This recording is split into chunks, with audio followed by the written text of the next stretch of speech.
আসসালামু আলাইকুম। দেশ জাতীয় বিশ্ববিদ্যালয় ও ভর্তি কোচিংয়ের পক্ষ থেকে আপনাদের সবাইকে জানাই স্বাগতম। আমি আপনাদের সামনে উপস্থিত আছি মোহাম্মদ মনিরুল ইসলাম মনির। আমি আজ যে বিষয়ে ক্লাস নেব তা হচ্ছে অর্থনীতির চতুর্থ অধ্যায় বাজার। তাহলে আজকে আমাদের ক্লাসের আলোচ্য বিষয় হচ্ছে অর্থনীতির চতুর্থ অধ্যায় বাজার নিয়ে। যদি আমার কথাটা ক্লিয়ার যায় বা বোর্ডটা ক্লিয়ার দেখা না যায় তাহলে অবশ্যই আমাদেরকে জানাতে হবে যে বোর্ড ক্লিয়ার দেখা যাচ্ছে না বা কথা স্পষ্ট বোঝা যাচ্ছে কিনা। এই বিষয়ে আমাদেরকে একটু প্লিজ কনফার্ম করে জানাবেন।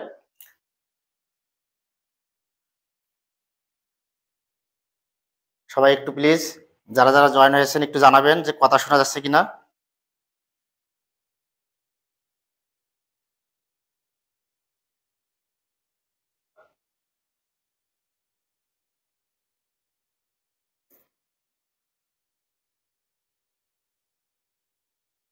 ধন্যবাদ সবাইকে। যারা যারা জয়েন হয়েছেন একটু কমেন্ট করে জানান আমাকে যে কথা স্পষ্ট এবং ক্লিয়ার শোনা যাচ্ছে কিনা।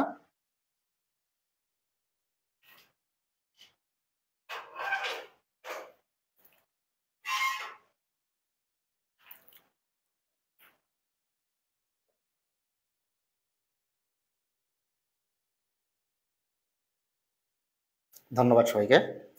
আজকে আমাদের যে আলোচ্য বিষয় সে আলোচনার বিষয় হচ্ছে টপিক হচ্ছে বাজার। এই বাজার নিয়ে আমরা আজকে আলোচনা করব। সাধারণত বাজার বাজার বলতে আমরা জানি সাধারণত কোনো স্থানকে বোঝায়, কিন্তু অর্থনীতির ভাষায় বাজার বলতে কোনো স্থানকে বোঝানো হয় না, নির্দিষ্ট কোনো পণ্যকে বোঝানো হয় বা দ্রব্যকে বোঝানো হয়। যদি তোমাদের কোশ্চেন আসে বাজার বলতে আমরা কি বুঝি, তাহলে বাজার বলতে কোনো স্থানকে নয়, অর্থনীতির ভাষায় বাজার বলতে আমাদের কোনো একটা দ্রব্য বা পণ্যকে বোঝানো হয়। এখানে বাজারের সংখ্যা দেওয়া আছে অসংখ্য ক্রেতা ও বিক্রেতা। এখানে দেওয়া আছে অসংখ্য ক্রেতা ও বিক্রেতা দর কষাকষির মাধ্যমে যে পণ্যদ্রব্য ক্রয় বিক্রয় সম্পূর্ণ করে তাকে কি বলে, বাজার বলে। তাহলে বাজারে অবশ্যই কি থাকতে হবে, অসংখ্য ক্রেতা থাকতে হবে এবং অসংখ্য বিক্রেতা থাকতে হবে। আর ক্রেতা বিক্রেতার মধ্যে অবশ্যই দর কষাকষি থাকতে হবে।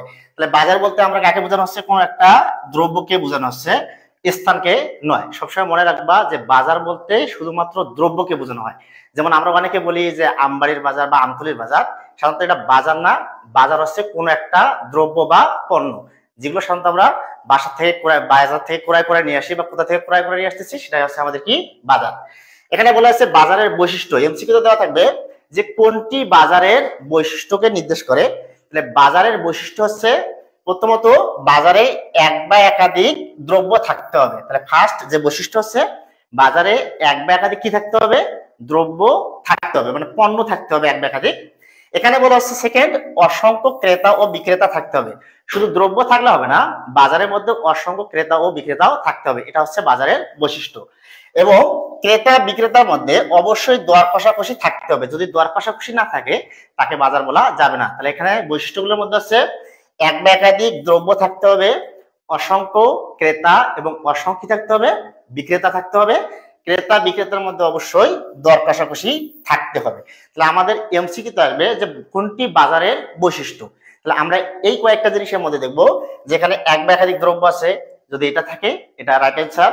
যদি অসংখ্য ক্রেতা বিক্রেতা থাকে অবশ্যই এটা রাইট অ্যান্সার। অথবা যদি বলা হয় দর কষাকষি থাকতে হবে, এটা হচ্ছে আমাদের জন্য রাইট অ্যান্সার। সবগুলো একসঙ্গে দিবে না, যে কোনো একটা দিবে আর বাকিগুলো অন্য কোনো অপশন থাকবে। এখানে বলা আছে বাজার কয় প্রকার। সাধারণত বাজার হচ্ছে 3 প্রকার। যদি এমসিকিউ আসে বাজার কত প্রকার, আমরা দেবো হচ্ছে বাজার হচ্ছে 3 প্রকার। প্রথমত আছে আয়তনের ভিত্তিতে। আয়তনের ভিত্তিতে বাজারকে কয় ভাগে বিভক্ত করা হয়েছে, দেওয়া আছে 3 ভাগে বিভক্ত করা হয়েছে। যদি এমসিকিউতে আসে যে আয়তনের ভিত্তিতে বাজারকে কয় ভাগে বিভক্ত করা হয়েছে বা কত প্রকার, তো আমরা দেবো আয়তনের ভিত্তিতে বাজার হচ্ছে 3 প্রকার। আর যদি বলা থাকে সময়ের ভিত্তিতে বাজার কত প্রকার, তাহলে এখানে দেওয়া আছে সময়ের ভিত্তিতে বাজার হচ্ছে 4 প্রকার। তাহলে আয়তনের ভিত্তিতে বাজার গেছে কত প্রকার, 3 প্রকার। আর যদি কোশ্চেনে বলা হয় সময়ের ভিত্তিতে বাজার কত প্রকার, তাহলে আমরা সময়ের ভিত্তিতে দেবো বাজার হচ্ছে 4 প্রকার।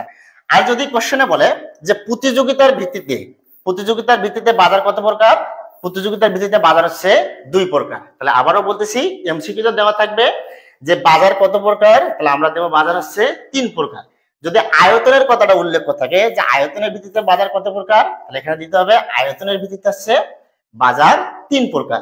আর যদি বলা থাকে সময়ের ভিত্তিতে বাজার কত প্রকার, তাহলে আমরা দেবো এখানে সময়ের ভিত্তিতে বাজার হচ্ছে 4 প্রকার। আর যদি বলা হয় যে প্রতিযোগিতার ভিত্তিতে বাজার কত প্রকার। তাহলে প্রতিযোগিতার ভিত্তিতে বাজার হচ্ছে 2 প্রকার। তাহলে এখানে আমাদের যে প্রকারের ভেদগুলো আছে সুন্দর করে একটু নোট করে পড়তে হবে, যে আয়তনের ভিত্তিতে কত প্রকার, সময়ের ভিত্তিতে কত প্রকার এবং প্রতিযোগিতার ভিত্তিতে বাজার কত প্রকার। নেক্সট আসি, তাহলে এখানে যে আমাদের বাজারের শ্রেণী বিভাগগুলো দেওয়া আছে তার মধ্যে আছে একটা আছে স্থানীয় বাজার,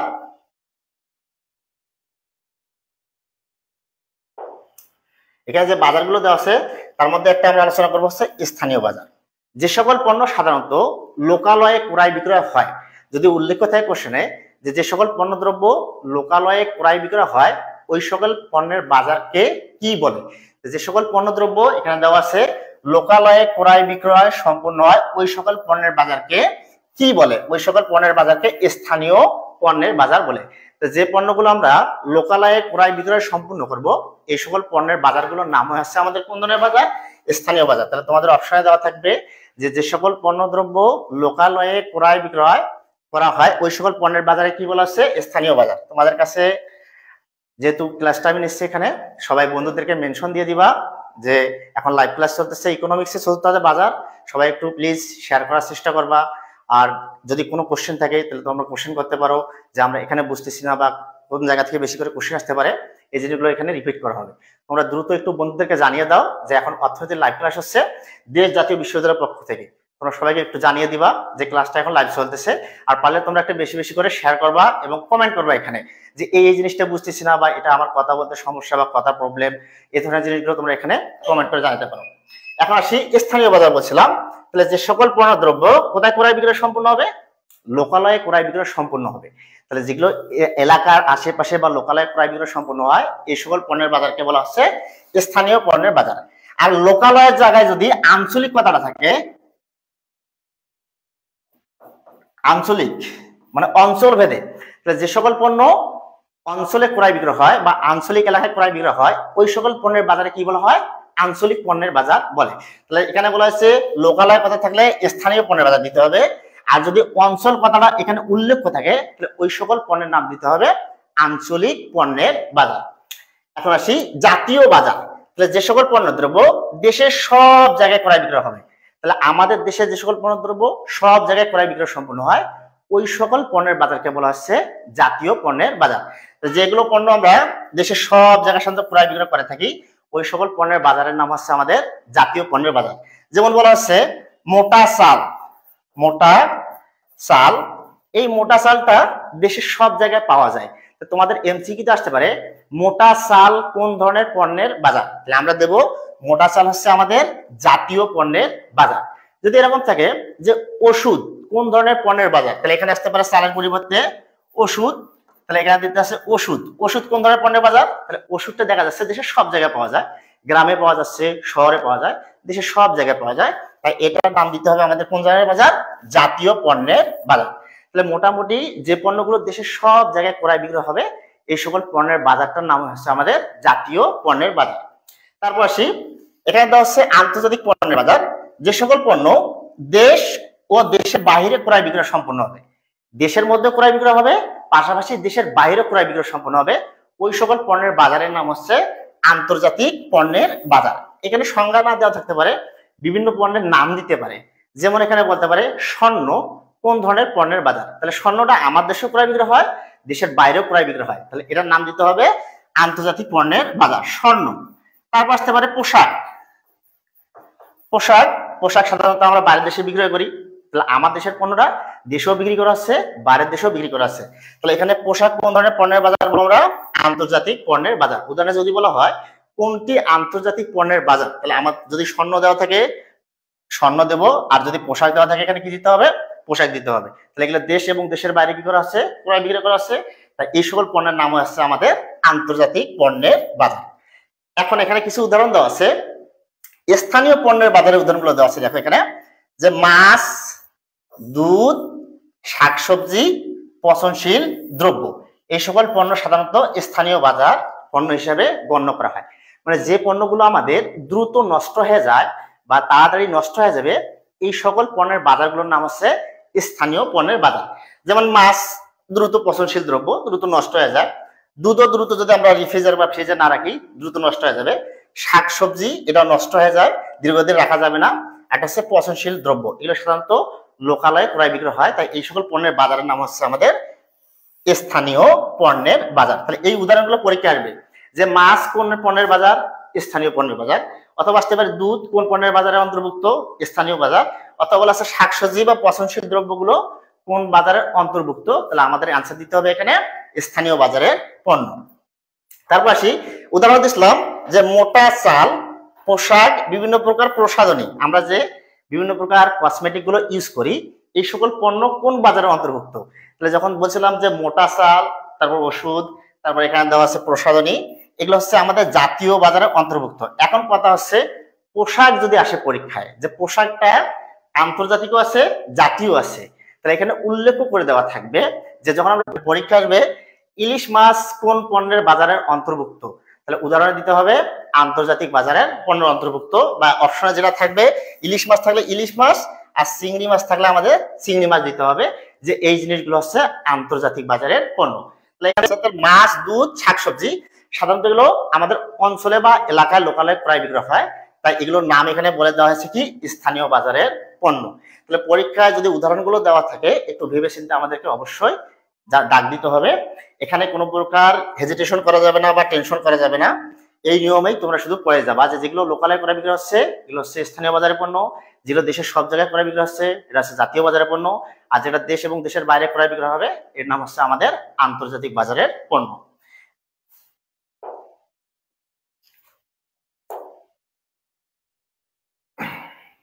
এখন আসি, আমি বলছিলাম সময়ের ভিত্তিতে বাজারকে ভাগ করা হয়েছে 4 ভাগে। সময়ের ভিত্তিতে বাজারকে ভাগ করা হয়েছে কয় ভাগে দেওয়া ছিল, যে সময়ের ভিত্তিতে বাজার 4 প্রকার। তাহলে সময়ের ভিত্তিতে যদি আমাদের পরীক্ষা আসে বাজার কয় প্রকার দেওয়া আছে, 4 প্রকার। তার মধ্যে একটা আছে অতি স্বল্পকালীন পণ্যের বাজার, যে সকল পণ্য কিছু সময়ের মধ্যে ক্রয় বিক্রয় হয়ে যাবে, তাহলে বাজারে নিয়ে যাওয়া শেষ, ক্রয় বিক্রয় হওয়া শেষ, এই সকল পণ্যের বাজারকে কি বলে। তাহলে এখানে দেওয়া আছে যে সকল পণ্য দ্রব্য কিছু সময়ের মধ্যে ক্রয় বিক্রয় সম্পূর্ণ হয় ওই সকল পণ্যের বাজারকে কি বলে যদি পরীক্ষা দেওয়া থাকে। তাহলে কিছু সময় যখন উল্লেখ থাকবে এর নাম হচ্ছে অতি স্বল্পকালীন পণ্যের বাজার। তাহলে যখন উল্লেখ কোশ্চেনে দেওয়া থাকবে যে সকল পণ্যদ্রব্য কিছু সময়ের মধ্যে ক্রয় বিক্রয় সম্পন্ন হয় ওই সকল পণ্যের বাজারে কি বলে, এটা হচ্ছে অতি স্বল্পকালীন পণ্যের বাজার। এই উদাহরণগুলো হচ্ছে যেমন এখানে বলছিলাম যেমন মাছ, দুধ, ডিম, শাকসবজি বা পচনশীল দ্রব্য, এই দ্রব্যগুলো হচ্ছে আমাদের কিছু সময়ের মধ্যে ক্রয় বিক্রয় হয়। যেমন মাছ বাজারে নিয়ে যাওয়া 3-4 দিন বসে থাকতে হয় না, দুধও বাজারে নিয়ে যাওয়া আমাদের বসে থাকতে হয় না। তারপর হচ্ছে শাকসবজি, সাধারণত এই জিনিসগুলো কিছু সময়ের মধ্যে কি হয়ে থাকে, ক্রয় বিক্রয় হয়ে থাকে। তাই এই সকল পণ্যের বাজারকে বলবো হচ্ছে কোন ধরনের বাজার, অতি স্বল্পকালীন পণ্যের বাজার। আর এই অতি স্বল্পকালীন পণ্যের বাজারে চাহিদার পরিমাণটা অনেক বেশি থাকে। তোমাদের এমসিকিউ আসবে কোন বাজারের পণ্যের চাহিদা অনেক বেশি, তাহলে অতি স্বল্পকালীন বাজারে যে পণ্যগুলো আছে এর চাহিদা অনেক বেশি এবং সেই অনুপাতে যোগান দেওয়া সম্ভব না। তাহলে যদি এমসিকিউতে আসে যে কোন বাজারের পণ্যের যোগান বৃদ্ধি করা সম্ভব না, তাহলে হচ্ছে অতি স্বল্পকালীন বাজারের পণ্যের চাহিদা অনুপাতে যোগানটা আমরা বৃদ্ধি করতে পারবো না। এখানে দেওয়া আছে বাজারের পণ্যের চাহিদার অনুপাতে যোগান বৃদ্ধি করা যায় না, তাহলে এটা হচ্ছে অতি স্বল্পকালীন পণ্যের বাজার। তাহলে এখানে বলা আছে মানুষের চাহিদা অনেক বেশি থাকবে সেই অনুপাতে আমরা যোগানটা বৃদ্ধি করতে পারবো না। তাহলে এমসিকিউতে বলে দেওয়া থাকবে কোন পণ্যের বাজার, কোন বাজারের পণ্যের চাহিদা বেশি, তাহলে হচ্ছে অতি স্বল্পকালীন পণ্যের বাজারের চাহিদা বেশি, বা কোন বাজারের পণ্যের যোগান বৃদ্ধি করা যায় না, অতি স্বল্পকালীন বাজারের পণ্যের যোগান কখনো বৃদ্ধি করা যাবে না। এখন আসি স্বল্পকালীন, একটা হচ্ছে অতি স্বল্পকালীন আর একটা হচ্ছে স্বল্পকালীন। এটা বলছিলাম কিছু সময়, আর এখানে আছে যে সকল পণ্যদ্রব্য কিছু দিনের মধ্যে ক্রয় বিক্রয় সম্পূর্ণ হয়। তাহলে এক জায়গায় দেওয়া আছে কিছু সময় আর একটা দেওয়া আছে কিছু দিন, দুইটা পার্থক্য আমাদের জানতে হবে। যখন কিছু সময় বলবে সেটা হচ্ছে অতি স্বল্পকালীন, আর যেটা কিছু দিন বলবে সেই বাজারের নাম হচ্ছে স্বল্পকালীন পণ্যের বাজার। তাহলে যেখানে কিছু দিন ধরে থাকবে এটা হচ্ছে স্বল্পকালীন, আর যেখানে সময়ের কথা উল্লেখ থাকবে তার নাম হচ্ছে অতি স্বল্পকালীন। এখানে বলেছে যে সকল পণ্যদ্রব্য কিছু দিনের মধ্যে ক্রয় বিক্রয় সম্পূর্ণ হয় ওই সকল পণ্যদ্রব্যের বাজারকে কি বলে? তাহলে আমরা অ্যান্সার দেব স্বল্পকালীন পণ্যের বাজার। যেমন ঈদ ও পূজার কেনাকাটা। তাহলে ঈদ ও পূজার কেনাকাটা সাধারণত 15 দিন, 1 মাস বা 10 দিন ধরে হয়ে থাকে বা 1 সপ্তাহের মধ্যে হয়ে থাকে। তাহলে এখানে কিছু দিন বোঝানো হচ্ছে। যদি এইরকম উদাহরণ আসে যে ঈদ ও পূজার কেনাকাটা কোন বাজারের পণ্য, তাহলে আমরা অ্যান্সার দেব স্বল্পকালীন বাজারের পণ্য। তাহলে ঈদ ও পূজার কেনাকাটা কোন বাজারের পণ্য? অ্যান্সার দেব আমরা স্বল্পকালীন বাজারের পণ্য। এখন এখানে বলা হয়েছে বাজারের চাহিদা অনুপাতে যোগান সামান্য বৃদ্ধি করা যায়। তাহলে তোমাদের কোশ্চেন আসবে যে কোন বাজারের পণ্য চাহিদা অনুপাতে যোগানটা সামান্য বৃদ্ধি করা যায়? তাহলে আমাদের অ্যান্সার আছে অতি স্বল্পকালীন পণ্যের বাজার। এই বাজারের দ্রব্যগুলো যেমন ঈদের যদি কেনাকাটা কিছুদিন আগে দোকানদারদের পণ্য শেষ হয়ে যায়, তাহলে তারা নতুন করে পণ্যের যোগান নিয়ে আসে। তারপর পূজার কেনাকাটার আগে যদি শেষ হয়ে যায়, তারপর নতুন করে যোগান দেওয়া যায়। এখানে সামান্য পরিমাণ যোগান বৃদ্ধি পাবে, বেশি যোগান বৃদ্ধি পাবে না। তাই এখানে চাহিদা অনুপাতে বলা হয়েছে সামান্য যোগান বৃদ্ধি পায়, তার নাম হচ্ছে স্বল্পকালীন পণ্যের বাজার। এখন এখানে বলা হচ্ছে যে সকল পণ্যদ্রব্য ক্রয় বিক্রয়ের জন্য দীর্ঘ সময়ের প্রয়োজন, মানে লং টাইম প্রসেস, অনেক দিন সময় ধরে ক্রয় বিক্রয় হবে, এই সকল পণ্যের বাজারকে কি বলে? তাহলে এই পণ্যের বাজারগুলোর নাম হচ্ছে দীর্ঘকালীন পণ্যের বাজার। তাই এটার নাম হচ্ছে দীর্ঘকালীন পণ্যের বাজার। তাহলে যে সকল পণ্যদ্রব্য ক্রয় বিক্রয়ের জন্য আমাদের দীর্ঘ সময়ের প্রয়োজন বা অনেক দিন সময় লাগবে, এই সকল পণ্যের বাজারকে কি বলা হচ্ছে? দীর্ঘকালীন পণ্যের বাজার। সাপোজ মনে করো একটা যদি বলা হয় বিমান লঞ্চ, বিমান অথবা কি বলা হচ্ছে লঞ্চ, এখানে লিখলাম বিমান, লঞ্চ, ভারী যন্ত্রপাতি এই কোন পণ্যের বাজারের অন্তর্ভুক্ত? এই পণ্যগুলো কোন বাজারের অন্তর্ভুক্ত? তাহলে বিমান একদিনে ক্রয় বিক্রয় করা আমাদের পক্ষে সম্ভব না। লঞ্চ একদিন বা 1 মাসে ক্রয় বিক্রয় করা সম্ভব না। ভারী যন্ত্রপাতি যেমন বাস, ট্রাকের যে যন্ত্রাংশগুলো, এগুলো একদিনে আমাদের পক্ষে ক্রয় বিক্রয় করা সম্ভব না। যেহেতু এগুলো ক্রয় বিক্রয় করার জন্য আমাদের দীর্ঘ সময়ের প্রয়োজন, তাই এই বাজারটার নাম হচ্ছে দীর্ঘকালীন পণ্যের বাজার। তাহলে তোমাদের একসঙ্গে দীর্ঘকালীন বা অতি দীর্ঘকালীন দেওয়া থাকবে না। যদি এরকম দেওয়া থাকে বিমান কোন পণ্যের বাজার, তাহলে আমরা দেবো দীর্ঘকালীন পণ্যের বাজার। যদি বলা হয় লঞ্চ কোন পণ্যের বাজার, তাহলে আমরা এখানে দেবো দীর্ঘকালীন পণ্যের বাজার। অথবা যদি বলা থাকে ভারী যন্ত্রপাতি বা যন্ত্র অংশগুলো কোন পণ্যের বাজার, তাহলে উদাহরণ দেওয়া থাকবে এখানে দীর্ঘকালীন পণ্যের বাজার। তাহলে এখানে আরেকবার বলে দেই, কিছু সময়ের মধ্যে যদি ক্রয় বিক্রয় হয়, এটা হচ্ছে অতি স্বল্পকালীন, যেগুলো দ্রুত নষ্ট হয়ে যায়, পচে যায়, ওই পণ্যগুলো অতি স্বল্পকালীন পণ্যের বাজার। আর যেটা কিছু দিন ধরে ক্রয় বিক্রয় হবে, এটা হচ্ছে স্বল্পকালীন পণ্যের বাজার, যেমন ঈদ ও পূজার কেনাকাটা। আর যে সকল পণ্য ক্রয় বিক্রয়ের জন্য আমাদের দীর্ঘ সময়ের প্রয়োজন, এই সকল পণ্যের বাজারের নাম হচ্ছে দীর্ঘকালীন পণ্যের বাজার। যদি পরীক্ষা আসে কোন বাজারের পণ্য চাহিদা অনুপাতে যোগান বৃদ্ধি করা সম্ভব, তাহলে আমরা অ্যান্সার দেব দীর্ঘকালীন বাজারের পণ্যের চাহিদা অনুপাতে যোগান বৃদ্ধি করা সম্ভব। যে সকল পণ্য দীর্ঘকালীন সময় ক্রয় বিক্রয় হয়, এই সকল পণ্যের চাহিদা অনুপাতে আমরা যোগানটা বৃদ্ধি করতে পারবো। কিন্তু অতি স্বল্পকালীন ক্ষেত্রে আমাদের পক্ষে চাহিদা অনুপাতে যোগান বৃদ্ধি করা সম্ভব না। আর যদি বলা হয় স্বল্পকালীন, সামান্য পরিমাণ আমরা যোগানটা বৃদ্ধি করতে পারবো।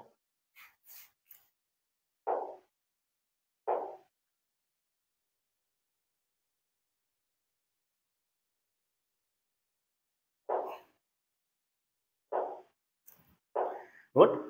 এখানে দিছিলাম আগে যে বাজারে চাহিদা অনুপাতে যোগান বৃদ্ধি করা যায়, এখানে দেওয়া আছে আমাদের অপশনে দীর্ঘকালীন পণ্যের বাজার। তাহলে চাহিদা অনুপাতে আমরা যোগানটা বৃদ্ধি করতে পারবো। এখন আসি বাজারকে সাধারণত বলছিলাম প্রতিযোগিতার ভিত্তিতে 2 ভাগে বিভক্ত করা হবে। একটা হচ্ছে পূর্ণ প্রতিযোগিতামূলক বাজার, আর একটি নাম হচ্ছে অপূর্ণ প্রতিযোগিতামূলক বাজার। তাহলে এখানে পরীক্ষা যদি আসে যে প্রতিযোগিতার ভিত্তিতে বাজার কয় প্রকার, তাহলে আমরা দিতে হবে প্রতিযোগিতার ভিত্তিতে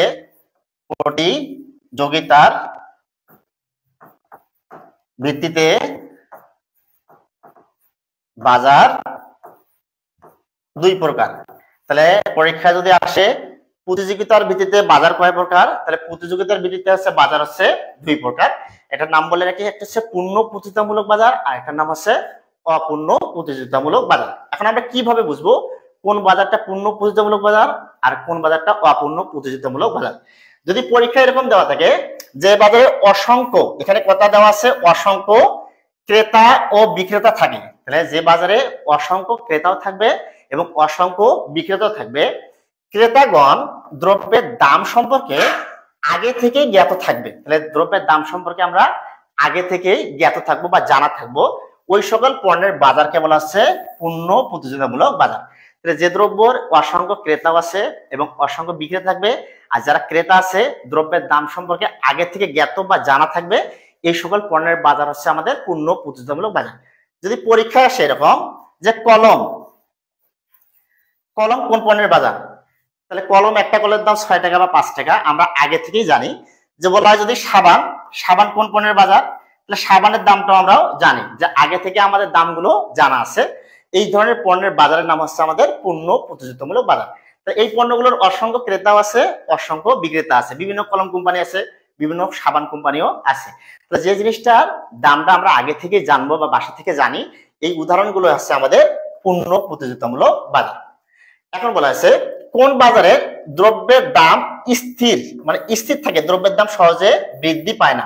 তাহলে পূর্ণ প্রতিযোগিতামূলক বাজারে দ্রব্যের দামটা সাধারণত স্থির থাকে। তাহলে তোমাদের এমসিকিউ দেওয়া থাকবে কোন বাজারের পণ্যের দ্রব্যের দামটা স্থির থাকে, বা কোন পণ্যের দ্রব্যের দাম স্থির থাকে, তাহলে হচ্ছে আমাদের পূর্ণ প্রতিযোগিতামূলক বাজার। তাহলে পূর্ণ প্রতিযোগিতামূলক বাজারে দ্রব্যের দাম সবসময় কি থাকবে, স্থির থাকবে। যেমন কলমের দাম সহজে বৃদ্ধি পায় না, সাবানের দামও সহজে বৃদ্ধি পায় না, তাই এখানে দ্রব্যের দামটা সবসময় কি থাকে, স্থির থাকে। এগুলো হচ্ছে আমাদের পূর্ণ প্রতিযোগিতামূলক বাজারের উদাহরণ।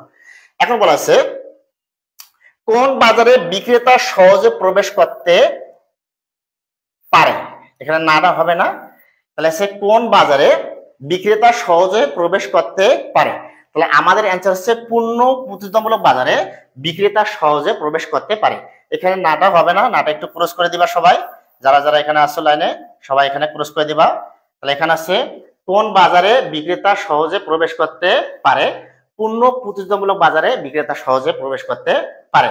তাহলে এখানে কলম বলছিলাম, কলমের অনেক ভাগ আছে, যে ম্যারেডার আছে, হাই স্কুল আছে, বিভিন্ন প্রকার কলমের নাম আছে, সব বিক্রেতা এখানে বাজারে কি করতেছে, দ্রব্যগুলো বিক্রয় করতেছে। তাই এটা হচ্ছে আমাদের কি পূর্ণ প্রতিযোগিতামূলক বাজার। তাহলে অপশনে যা থাকবে যে দেওয়া আছে কোন বাজারে বিক্রেতা সহজে প্রবেশ করতে পারে, ডিরেক্ট আমরা দেবো পূর্ণ প্রতিযোগিতামূলক বাজারে বিক্রেতা সহজে প্রবেশ করতে পারে। কোন বাজারে পণ্যের দামটা সম্পর্কে আমরা আগে থেকে জ্ঞাত থাকি, পূর্ণ প্রতিযোগিতামূলক বাজারে দ্রব্যের দামটা সম্পর্কে আমরা আগে থেকে জ্ঞাত থাকি। এখন আসি পূর্ণ প্রতিযোগিতামূলক বাজারে গড় ও প্রান্তিক আয় রেখা সমান্তরাল অক্ষ বরাবর হয়। তাহলে তোমাদের কোশ্চেন দেওয়া থাকবে কোন পণ্যের বাজারে গড় ও প্রান্তিক আয় রেখা, অর্থাৎ এআর রেখা প্রান্তিক আয় রেখা সমান্তরাল অক্ষ বরাবর হয়ে থাকে, এর নাম হচ্ছে পূর্ণ প্রতিযোগিতামূলক বাজার। তাহলে যদি পরীক্ষা আসে যে কোন বাজারে এআর এবং এমআর সমান্তরাল হয়, পূর্ণ প্রতিযোগিতামূলক বাজার, অথবা কোন বাজারে এআর এবং এমআর সমান আমরা দেবো কি পূর্ণ।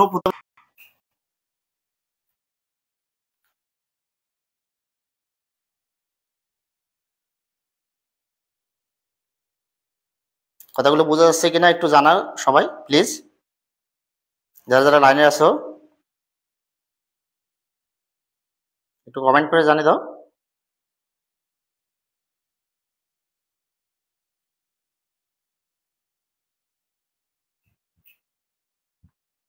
ধন্যবাদ সবাইকে। এখানে আছে পূর্ণ প্রতিযোগিতামূলক বাজারে কোন ধরনের দ্রব্য থাকতে হবে, তাহলে সমজাতীয় দ্রব্য থাকতে হবে। তাহলে তোমাদের প্রশ্ন আছে কোন বাজারে সমজাতীয় দ্রব্য বিদ্যমান, তাহলে এর নাম হচ্ছে পূর্ণ প্রতিযোগিতামূলক বাজারে অবশ্যই সমজাতীয় দ্রব্য থাকতে হবে। তাহলে আমাদের কোশ্চেনে যদি দেওয়া থাকে কোন বাজারে সমজাতীয় দ্রব্য বিদ্যমান, তাহলে আমরা অ্যান্সার দেব পূর্ণ প্রতিযোগিতামূলক বাজারে সমজাতীয় দ্রব্য বিদ্যমান। তাহলে এখন আসি আমরা অপূর্ণ প্রতিযোগিতামূলক বাজার সম্পর্কে আলোচনা করব। যে বাজারে সামান্য বিক্রেতা, ওইখানে বলছিলাম অসংখ্য ক্রেতা এবং বিক্রেতা, এখানে বলা হচ্ছে যে বাজারে সামান্য কি থাকবে, বিক্রেতা এবং অসংখ্য ক্রেতা থাকে, তাকে অপূর্ণ প্রতিযোগিতামূলক বাজার বলে। তাহলে যে বাজারে সামান্য মাত্র বিক্রেতা থাকবে এবং অসংখ্য কি থাকবে, ক্রেতা থাকবে, তাই কোন ধরনের পণ্যের বাজার বলে যদি পরীক্ষা আসে, তাহলে আমরা দেবো হচ্ছে অপূর্ণ প্রতিযোগিতামূলক বাজার। আর ওইখানে বলছিলাম অসংখ্য ক্রেতাও থাকবে, অসংখ্য বিক্রেতা থাকলে ওটা হচ্ছে পূর্ণ প্রতিযোগিতামূলক বাজার। আর এখানে বলা হয়েছে, উল্লেখ করে দিচ্ছে যে সামান্য বিক্রেতা আর অসংখ্য কি আছে, ক্রেতা, এর নাম হচ্ছে অপূর্ণ প্রতিযোগিতামূলক বাজার। যদি কোশ্চেন আসে কোন বাজারের পণ্যের দাম সম্পর্কে ক্রেতাগণ অজ্ঞাত বা জ্ঞাত না, তার নাম হচ্ছে অপূর্ণ প্রতিযোগিতামূলক বাজার। যে ক্রেতাগণ দ্রব্যের দাম সম্পর্কে আগে থেকে জ্ঞাত না, তার নাম হচ্ছে অপূর্ণ প্রতিযোগিতামূলক বাজার। যেমন বর্তমানে শাকসবজির দাম কত টাকা যাচ্ছে এখান থেকে বলা যাবে না, এই ধরনের, বা মাছের দাম কত টাকা যাচ্ছে এখান থেকে বলা যাবে না, এই ধরনের পণ্যের বাজারগুলোর নাম হচ্ছে অপূর্ণ প্রতিযোগিতামূলক বাজার। তাহলে এখানে দেওয়া আছে যে সকল পণ্য বলছিলাম দ্রব্যের দাম সম্পর্কে আমরা কিনা জ্ঞাত না বা অজ্ঞাত বা দাম সম্পর্কে জানি না, এই ধরনের পণ্যের বাজারগুলোর নাম হচ্ছে আমাদের অপূর্ণ প্রতিযোগিতামূলক বাজার। এখন তোমাদের কোশ্চেন আসবে কোন বাজারে বিক্রেতা সহজে প্রবেশ করতে পারে না। তাহলে কোন বাজারে বিক্রেতা সহজে প্রবেশ করতে পারে না? অপূর্ণ প্রতিযোগিতামূলক বাজারে সহজে বিক্রেতা প্রবেশ করতে পারবে না। তাহলে এখানে দেওয়া আছে যে কোন বাজারে বিক্রেতা সহজে প্রবেশ করতে পারে না? অপূর্ণ প্রতিযোগিতামূলক বাজারে বিক্রেতা সহজে প্রবেশ করতে পারবে না। এখন এই যে অপূর্ণ প্রতিযোগিতামূলক বাজার, এখানে মিস্টেক হয়ে গেছে একটু প্লিজ। এখানে বলা হয়েছে এ আর গ্রেটার দেন এম আর হয় কোন বাজারের ক্ষেত্রে আমাদের গড় আয় প্রান্তিক আয় অপেক্ষা বেশি হবে, এর নাম হচ্ছে অপূর্ণ প্রতিযোগিতামূলক বাজার। এখানে আমাদের হচ্ছে গড় আয়টা প্রান্তিক আয় অপেক্ষা বেশি হবে। তাহলে অপূর্ণ প্রতিযোগিতামূলক বাজারের ক্ষেত্রে চিত্রটা হচ্ছে এরকম যে এম আর আর তার উপরে অবস্থান করবে এ আর রেখা। যদি পরীক্ষায় তোমাদের দেওয়া থাকে কোন বাজারের ক্ষেত্রে এম আর রেখার উপরে এ আর রেখা অবস্থান করে, তাহলে আমরা অ্যান্সার দেব অপূর্ণ প্রতিযোগিতামূলক বাজারের ক্ষেত্রে এ আর রেখা এম আর রেখার উপরে অবস্থান করে। তাহলে এটা হচ্ছে আমাদের অপূর্ণ প্রতিযোগিতামূলক বাজারের চিত্র। আর যদি এরকম ভূমি অক্ষকে সমান্তরাল দেওয়া থাকে এম আর সমান এ আর, এটা হচ্ছে আমাদের পূর্ণ প্রতিযোগিতামূলক বাজারের চিত্র।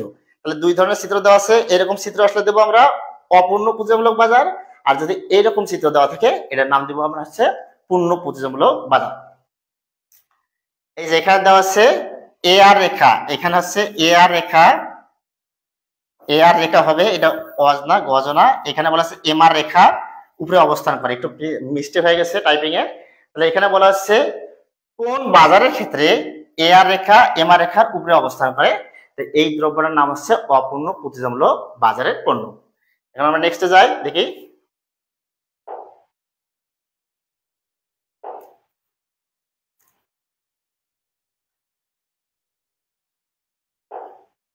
তাহলে এখানে দেওয়া আছে অপূর্ণ প্রতিযোগিতামূলক বাজারকে আবার কয়েক ভাগে বিভক্ত করা হয়েছে। তার মধ্যে এক নম্বর যে পয়েন্টটা দেওয়া আছে মনোপলি বা একচেটিয়ামূলক বাজার। তাহলে আমি বলছিলাম যে অপূর্ণ প্রতিযোগিতামূলক বাজারকে আবার কয়েকটি ভাগে বিভক্ত করা হয়েছে, তার মধ্যে একটি বলা হয়েছে মনোপলি বা একচেটিয়ামূলক বাজার। এখানে বলা হচ্ছে যে বাজারে শুধুমাত্র বিক্রেতা একজন থাকবে তাকে বলা হচ্ছে মনোপলি বা একচেটিয়ামূলক বাজার। তাহলে তোমাদের কোশ্চেন আসবে যে মনোপলি বাজারে বিক্রেতা কতজন আছে, তাহলে মনোপলি বাজারে বিক্রেতা একজন। অথবা কোশ্চেন আসতে পারে যে বাজারে বিক্রেতা একজন আছে তাকে কোন পণ্যের বাজার বলা হচ্ছে, তার নাম হচ্ছে মনোপলি অথবা একচেটিয়া পণ্যের বাজার। এখানে যেহেতু বিক্রেতা একজন অবশ্যই দ্রব্যের দামটা সবসময় বেশি থাকবে। তাহলে তোমাদের কোশ্চেন আসতে পারে কোন বাজারে দ্রব্যের দাম সবসময় বেশি থাকে, তার নাম হচ্ছে মনোপলি বা একচেটিয়ামূলক বাজার। এখানে দ্রব্যের দামটা সবসময় বেশি থাকে বলছি, আর এখানে বিক্রেতা কতজন আছে, একজন।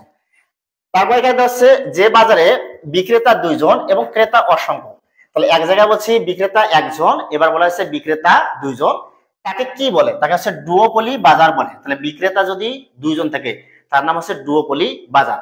তাহলে আমাদের কোশ্চেন হচ্ছে যে বাজারে বিক্রেতা দুইজন আর ক্রেতা অসংখ্য তাই কি বলা হচ্ছে, ডুওপলি বাজার বলে। এখানে হচ্ছে যে বাজারে বিক্রেতা দুইয়ের অধিক, তাহলে তোমাদের কোশ্চেন আসবে যে বাজারে বিক্রেতা দুইয়ের অধিক এবং ক্রেতা অসংখ্য তাকে কি বলে, তার নাম হচ্ছে অলিগোপলি পণ্যের বাজার।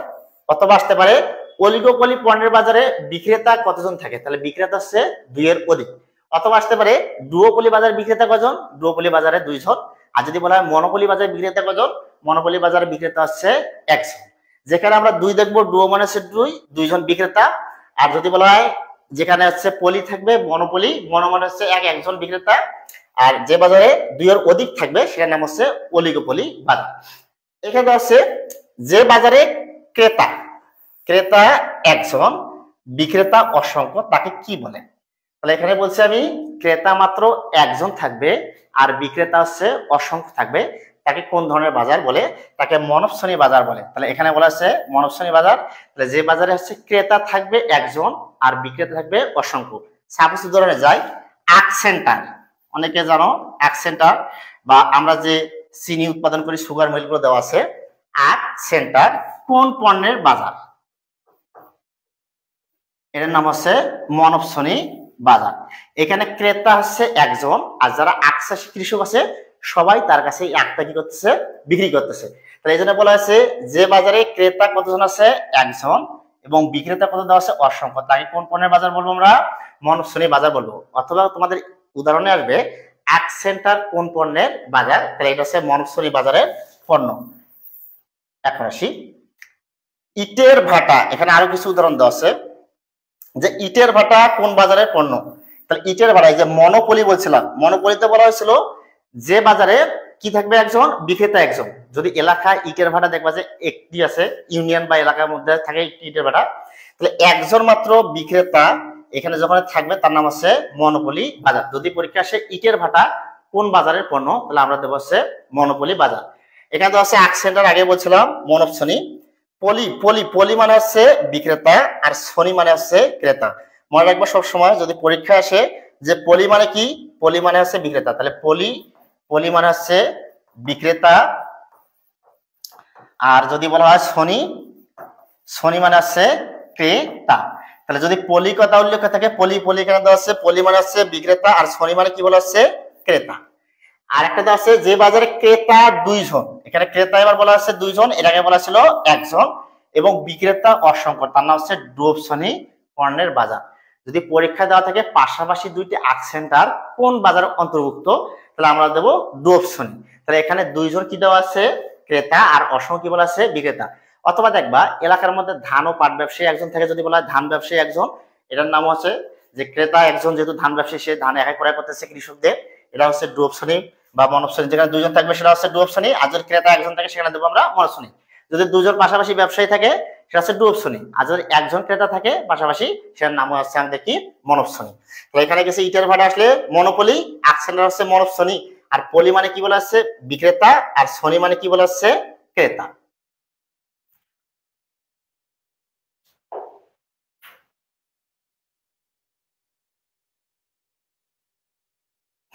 এখন আসি এখানে দেওয়া আছে যে বাজারে একজন মাত্র বিক্রেতা আর একজন মাত্র ক্রেতা, তাকে কি বলে। তাহলে যে বাজারে একজন মাত্র বিক্রেতা থাকবে আর একজন মাত্র ক্রেতা থাকবে তার নাম হচ্ছে বাইলেন্টারেট। তাহলে এর নাম হচ্ছে বাইলেন্টারেট, অথবা বলা হচ্ছে দ্বিপাক্ষিক একচেটিয়ামূলক বাজার। তাহলে পরীক্ষায় তোমাদের আসতে পারে দ্বিপাক্ষিক একচেটিয়ামূলক বাজারে কতজন ক্রেতা ও বিক্রেতা থাকবে। তাহলে যেখানে একজন ক্রেতা ও একজন বিক্রেতা থাকবে সেটার নাম হচ্ছে আমাদের দ্বিপাক্ষিক একচেটিয়ামূলক বাজার। এই বাজারের মূল বৈশিষ্ট্য হচ্ছে, দ্বিপাক্ষিক বাজারের বৈশিষ্ট্য হচ্ছে গোপনীয়তা থাকতে হবে। তাহলে তোমাদের এমসিকিউ আসবে কোন বাজারের পণ্যের ক্ষেত্রে গোপনীয়তা থাকতে হয়। তাহলে এর উদাহরণটা হচ্ছে দ্বিপাক্ষিক একচেটিয়ামূলক বাজার। যেমন বলা হচ্ছে, উদাহরণ যদি আসে অস্ত্র ব্যবসা, তাহলে যদি কেউ অস্ত্রের ব্যবসা করে সবাইকে কখনো বলবে না যে আমি অস্ত্রের ব্যবসা করি, তাহলে এখানে অবশ্যই কি থাকতে হবে, গোপনীয়তা থাকতে হবে। বা মাদক দ্রব্যের ব্যবসা, এখানে একজন ক্রেতা থাকে আর একজন বিক্রেতা থাকে। তাহলে এখানে বলা হচ্ছে অস্ত্রের ব্যবসা কোন বাজারের পণ্যের উদাহরণ, তাহলে এটার নাম হচ্ছে দ্বিপাক্ষিক একচেটিয়ামূলক বাজার। এখানে আরো একটা কোশ্চেনে বলছিলাম যে কোন বাজারে গোপনীয়তা থাকতে হবে, তাহলে দ্বিপাক্ষিক একচেটিয়ামূলক বাজারে অবশ্যই গোপনীয়তা থাকতে হবে। এখন আমরা যাব যে সকল আর্থিক প্রতিষ্ঠান স্বল্প সময়ের জন্য ঋণ প্রদান করে। আমরা বিভিন্ন জায়গা থেকে ঋণ নেই, যে সকল আর্থিক প্রতিষ্ঠান আমাদেরকে স্বল্প সময়ের জন্য ঋণ প্রদান করবে। আমরা দেখি এলাকাতে অনেকে এনজিও থেকে ঋণ নিচ্ছি, কিস্তির উপরে ঋণ নিচ্ছি। তাহলে যে সকল প্রতিষ্ঠান বলছিলাম এখানে কি দেওয়া আছে, স্বল্প সময়ের জন্য ঋণ প্রদান করবে, এই সকল প্রতিষ্ঠান নাম হচ্ছে মুদ্রা বাজার। তাহলে যে সকল আর্থিক প্রতিষ্ঠান আমাদেরকে স্বল্প সময়ের জন্য ঋণ প্রদান করে এই সকল প্রতিষ্ঠান নাম কি বলা আছে, মুদ্রা বাজার বলা থাকে। যেমন বিভিন্ন প্রকার এনজিও গুলো আছে, আশা, ব্রাক। আমরা গ্রামীণ ব্যাংক থেকে যদি কিস্তি নেই, টাকা নেই, সপ্তাহে সপ্তাহে আমাদেরকে কিস্তি পে করতে হয়। তাহলে এরা টাকা দেওয়ার পর থেকে কিস্তি শুরু করতেছে, তার মানে স্বল্প সময়ের জন্য আমাদেরকে ঋণ প্রদান করছে। তাহলে এটার নাম হচ্ছে আমাদের মুদ্রা বাজার। তাহলে যে সকল প্রতিষ্ঠান বলছি স্বল্প সময়ের জন্য ঋণ প্রদান করবে ওই সকল পণ্যের প্রতিষ্ঠানকে কি বলা হবে, মুদ্রা বাজার বলা হবে। এখানে বলা হচ্ছে ঋণপত্র ক্রয় বিক্রয় কোন বাজারের অন্তর্ভুক্ত। যদি এরকম কোশ্চেন দেওয়া থাকে কোনটি মুদ্রা বাজারকে নির্দেশ করে, তাহলে ঋণপত্র ক্রয় বা বিক্রয় মুদ্রা বাজারকে নির্দেশ করবে। অথবা বলা হচ্ছে ঋণপত্র ক্রয় বিক্রয় কোন ধরনের আর্থিক প্রতিষ্ঠানের মধ্যে পড়ে, এর নাম হচ্ছে মুদ্রা বাজার। আর এখানে বলা হচ্ছে যে সকল আর্থিক প্রতিষ্ঠান আমাদেরকে দীর্ঘদিনের জন্য ঋণ প্রদান করবে তাকে কি বলে। তো যে সকল আর্থিক প্রতিষ্ঠান আমাদেরকে দীর্ঘদিনের জন্য ঋণ প্রদান করবে তার নাম হচ্ছে মূলধন বাজার। সাপোজ উদাহরণ দেয়, ভূমি বন্ধকি ব্যাংক, যদি পরীক্ষা আসে ভূমি বন্ধকি ব্যাংক কোন ধরনের বাজার, তাহলে এর নাম হচ্ছে মূলধন বাজার। কারণ আমাদের জমি যদি আমরা বন্ধক রেখে দেই তাহলে দীর্ঘ সময় ধরে আমাদের এই টাকাটা আমাদের কাছে থাকবে। অথবা বলা হয়েছে কৃষি ব্যাংক, কৃষকদের যে ব্যাংকগুলো ঋণ প্রদান করে, শিল্প ব্যাংক, গৃহ নির্মাণ ব্যাংক, এই ব্যাংকগুলোর নাম হচ্ছে কোন ধরনের বাজার বলা হচ্ছে মূলধন বাজার।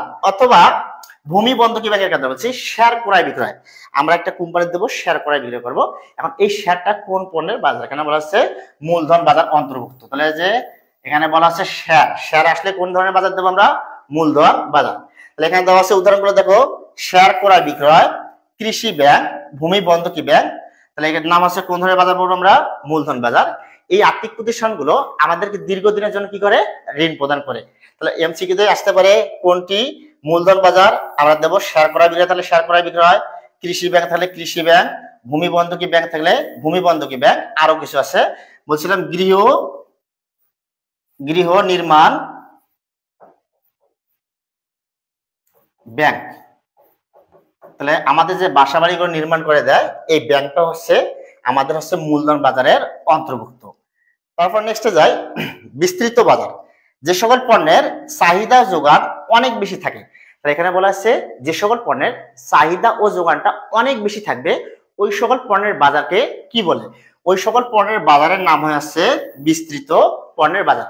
তাহলে যে পণ্যগুলোর চাহিদাও অনেক বেশি থাকবে, যোগানও অনেক বেশি থাকবে, এই সকল পণ্যের বাজারগুলোর নাম হচ্ছে আমাদের বিস্তৃত বাজার। তাহলে বিস্তৃত বাজার হতে গেলে পণ্যটা কি থাকতে হবে, বেশি চাহিদা থাকতে হবে বেশি, আর যোগানও কি থাকতে হবে, অনেক বেশি থাকতে হবে।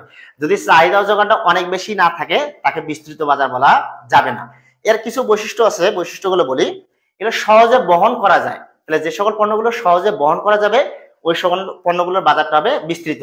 যেমন বই, খাতা, কলম, ছোট ছোট যে জিনিসগুলো আমাদের নিত্য প্রয়োজনীয় জিনিসগুলো, এগুলো সহজে বহন করা যায়, তাই এই পণ্যগুলোর চাহিদাও অনেক বেশি থাকে, যোগানও অনেক বেশি থাকে, তাই এই পণ্যের বাজারটা হচ্ছে কি বিস্তৃত পণ্যের বাজার। যদি বলা হয় কোন পণ্যের বাজারের ক্ষেত্রে দ্রব্যগুলো বিভিন্ন ভাগে ভাগ করা হয়ে থাকে বা ক্যাটাগরিতে তৈরি করা হয়ে থাকে, তাহলে এই বিস্তৃত পণ্যের বাজারগুলো বিভিন্ন ভাগে ভাগ করা হয় বা শ্রেণীবিন্যাস করা হয়ে থাকে। তাহলে তোমাদের এমসিকিউ আসবে কোন পণ্যের বাজারে দ্রব্যগুলো শ্রেণীবিন্যাস করা হয়, তাহলে আমাদের অ্যান্সার হচ্ছে বিস্তৃত বাজারের পণ্যগুলো কি করা হবে, শ্রেণীবিন্যাস করা হবে। যেমন আমরা সাবানের ক্ষেত্রে বলি একটা ছোট সাবান থাকে, এটা বড়, আর তার থেকে একটা ছোট সাবান থাকে। এই যে তিন কোয়ালিটি যাতে সব মানুষের কাছে যায়, এই সকল পণ্যের চাহিদাও অনেক বেশি হয়, যোগানের পরিমাণটাও অনেক বেশি হয়, তাই এই পণ্যগুলোর নাম হচ্ছে আমাদের কি বিস্তৃত বাজার। তাহলে ভারী যন্ত্রপাতি কখনো বিস্তৃত বাজার অন্তর্ভুক্ত হবে না, ভারী যন্ত্রপাতি এগুলোর বাজার কখনো বিস্তৃত হয় না। তাহলে যদি বলা হয় ভারী যন্ত্রপাতির বাজার, তাহলে এটার বাজারটা কখনো কি হবে না, বিস্তৃত হবে না। যেমন উদাহরণে যাই, বাস, ট্রাক, এগুলো সহজে সবাই ক্রয় করতে চায় না বা এগুলোর চাহিদার পরিমাণটা কি আছে, কম আছে, এগুলোর বাজার কখনো বিস্তৃত হবে না। ছোট ছোট জিনিসগুলোর বাজারটা সবসময় কি হয়, বিস্তৃত হয়। তাহলে যেগুলো আমরা উদাহরণে ছোট ছোট জিনিস দেখবো ওই সকল পণ্যের বাজারটাই আমাদের হবে কি বিস্তৃত পণ্যের বাজার।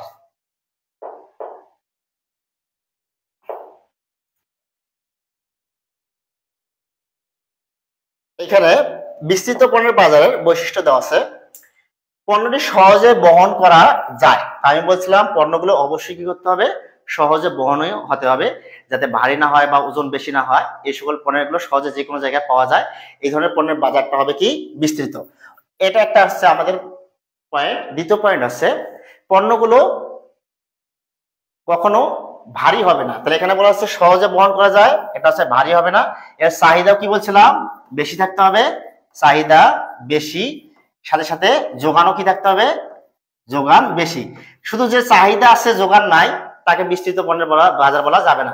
তাহলে চাহিদা থাকতে হবে, যোগান থাকতে হবে, শুধু চাহিদা থাকলে হবে না, শুধু যোগান থাকলেও হবে না। তারপর আছে এখানে আসে নেক্সট কোশ্চেন, সমজাতীয় মানে একই রকম দ্রব্য ও সেবা উৎপাদনকারী প্রতিষ্ঠানকে কি বলে?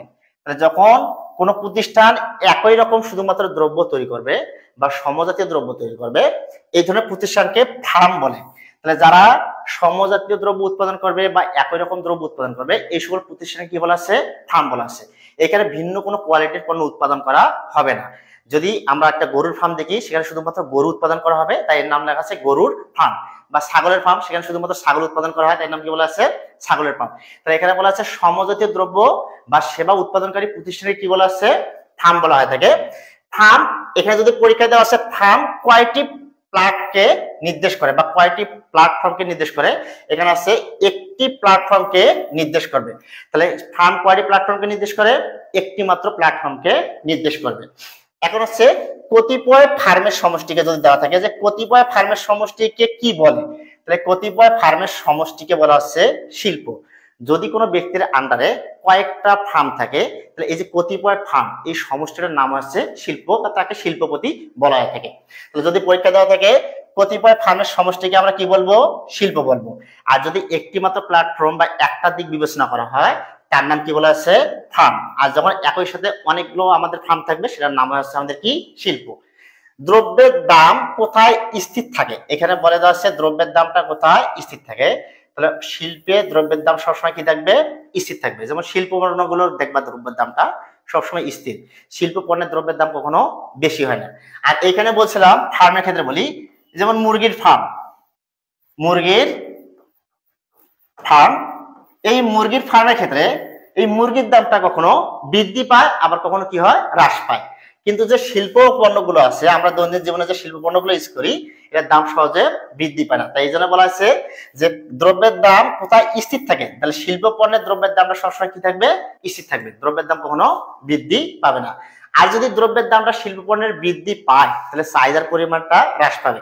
তাহলে তোমার ক্ষেত্রে আসবে যে শিল্প পণ্যের দ্রব্যের দাম বৃদ্ধি পেলে চাহিদা রেখা কোনগামী হবে? তাহলে চাহিদা রেখা তখন নিম্নগামী হবে। তাহলে শিল্প পণ্যের যদি দ্রব্যের দামটা বৃদ্ধি পায়, তখন মানুষের চাহিদা কমে যাবে, আর চাহিদা রেখাটা তখন কি হবে? নিম্নগামী হবে। কারণ বিভিন্ন প্রকার শিল্প আছে, যেহেতু পূর্ণ প্রতিযোগিতামূলক বাজারে অন্তর্ভুক্ত শিল্পটা, তাহলে এখানে দ্রব্যের দাম বৃদ্ধি পাওয়ার সাথে মানুষ সমজাতীয় অন্য একটি দ্রব্য ইউজ করবে, এর ফলে চাহিদা রেখাটা আমাদের কি হবে? নিম্নগামী হবে। এখানে বলা হয়েছে মোট আয়। আমরা মোট আয়টা কিভাবে নির্ণয় করব? সূত্র দেওয়া আছে, মোট আয়কে টি আর দ্বারা প্রকাশ করা হয়। তাহলে তোমাদের পরীক্ষা আসতে পারে টি আর এর পূর্ণরূপ কি? টি আর সমান টোটাল রেভিনিউ। তাহলে এখানে বলা আছে টি আর কি নির্দেশ করতেছে? মোট আয়কে। তাহলে টি আর এর পূর্ণরূপ কি বলা আছে? Total revenue. মোট আয়ের নির্ণয় সূত্র আছে কিউ গুণন এ আর এর জায়গায় কি থাকতে পারে? পি থাকতে পারে। কিউটা হচ্ছে বিক্রয়ের পরিমাণ, তাহলে এখানে বলা আছে কার পরিমাণ? বিক্রয়ের পরিমাণ, আর তার সাথে ইনটু দেওয়া থাকবে এখানে দাম। তাহলে আমরা বিক্রয়ের পরিমাণ, এখানে দামের পরিমাণ দেওয়া আছে, একটা দ্রব্য 5 টাকা বা 10 টাকা থাকতে পারে, তাহলে বিক্রয়ের পরিমাণ ইনটু হচ্ছে দামের পরিমাণ। তাহলে মোট আয় আমরা যদি পরীক্ষা দেওয়া থাকে যে বিক্রয় করা হয়েছে 10টি আর একটি হচ্ছে 5 টাকা করে, তাহলে মোট আয় কত টাকা? 5 টাকা, 5 টাকা করে। তাহলে মোট আয় কত? তাহলে এখানে দেওয়া আছে 10 ইনটু একটা দ্রব্যের দাম কত টাকা দেওয়া আছে? 5 টাকা, তাহলে 5 10 50, এটা হচ্ছে আমাদের কি? মোট আয়। তাহলে মোট আয় নির্ণয় সূত্র আছে টি আর সমান কিউ গুণন এ আর, অথবা বিক্রয়ের পরিমাণ ইনটু কি দেওয়া থাকবে? দামের পরিমাণ, যে একটা দ্রব্যের দাম কত টাকা। এখানে আছে মোট ব্যয়, মোট ব্যয়কে কি দ্বারা প্রকাশ করা হয়? টিসি দ্বারা প্রকাশ করা হয়। তাহলে এখানে দেওয়া আছে টিসি, টিসি এর পূর্ণরূপ আছে টোটাল কস্ট। তাহলে মোট ব্যয়কে কি দ্বারা প্রকাশ করা হয়েছে? টিসি, টিসি এর পূর্ণরূপ আছে টোটাল কস্ট। এখানে আছে কিউ, কিউ মানে হচ্ছে উৎপাদনের পরিমাণ, তাহলে কিউতে কি বোঝানো হচ্ছে? উৎপাদনের পরিমাণ। আর এসি দ্বারা বোঝানো হচ্ছে একক প্রতি ব্যয়, যে আমরা দ্রব্য উৎপাদন করছি 10টা, একটা দ্রব্যতে ব্যয় হয়েছে আমাদের 10 টাকা করে, তাহলে মোট ব্যয় কত টাকা? তাহলে আমাদের হচ্ছে 10 ইন্টু 10, মোট হচ্ছে 100 টাকা। তাহলে এখানে বলা হচ্ছে উৎপাদনের পরিমাণের সাথে একক প্রতি যে ব্যয় হবে, এটা গুণ করলে যে পরিমাণ মানটা পাওয়া যাবে বা যে টাকাটা পাওয়া যাবে, এটা হচ্ছে আমাদের কি? মোট ব্যয়। তাহলে আয়ের ক্ষেত্রে বলছি বিক্রয় ইনটু একটি দ্রব্যের দাম, আর এখানে বলা হচ্ছে মোট ব্যয়ের ক্ষেত্রে উৎপাদনের পরিমাণ ইনটু হচ্ছে একটি দ্রব্য উৎপাদন করতে আমাদের কত টাকা করে ব্যয় হয়েছে। এখানে যদি কোশ্চেন দেওয়া থাকে আয় ব্যয় যদি সমান হয়, তাহলে এখানে একটা প্রতিষ্ঠান বা ফার্ম 3 ধরনের মুনাফা অর্জন করবে। কয় ধরনের মুনাফা অর্জন করবে বলা আছে? 3 ধরনের। তাহলে এখানে লিখে রাখি একটু, ফার্ম বা প্রতিষ্ঠান, ফার্ম বা প্রতিষ্ঠান 3 ধরনের মুনাফা অর্জন করে। 3 ধরনের মুনাফা অর্জন করে। তাহলে কোন ফার্ম বা প্রতিষ্ঠান কয় ধরনের মুনাফা অর্জন করবে দেওয়া আছে? তিন ধরনের মুনাফা অর্জন করবে। একটা হচ্ছে স্বাভাবিক মুনাফা, একটা হচ্ছে অতিরিক্ত মুনাফা বা অস্বাভাবিক মুনাফা, আর একটা হচ্ছে ক্ষতি স্বীকার করে উৎপাদন। তাহলে এখানে তার মধ্যে একটা দেওয়া আছে, কোন প্রতিষ্ঠানে যদি আয় ব্যয় সমান হয়, তার আয় হচ্ছে 1000 টাকা, ব্যয় হচ্ছে 1000 টাকা, যদি এরকম ফলাফল বের হয় বা আয় ব্যয় সমান থাকে, তাহলে সেক্ষেত্রে প্রতিষ্ঠানের লসও হয় নাই, লাভও হয় নাই, কোন ধরনের মুনাফা অর্জন করবে? স্বাভাবিক মুনাফা অর্জন করবে। যে প্রতিষ্ঠানের আয় ব্যয় পরস্পর কি থাকবে?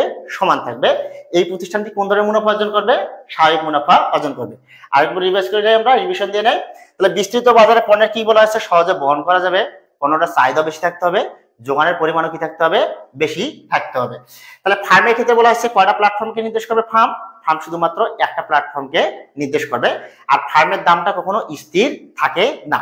তাহলে তোমাদের কোশ্চেন আসতে পারে কার দাম স্থির থাকে না, তাহলে বা কোন পণ্যের দাম স্থির থাকে না, তাহলে আমরা দেবো ফার্মের পণ্যের দামটা কখনো স্থির থাকে না।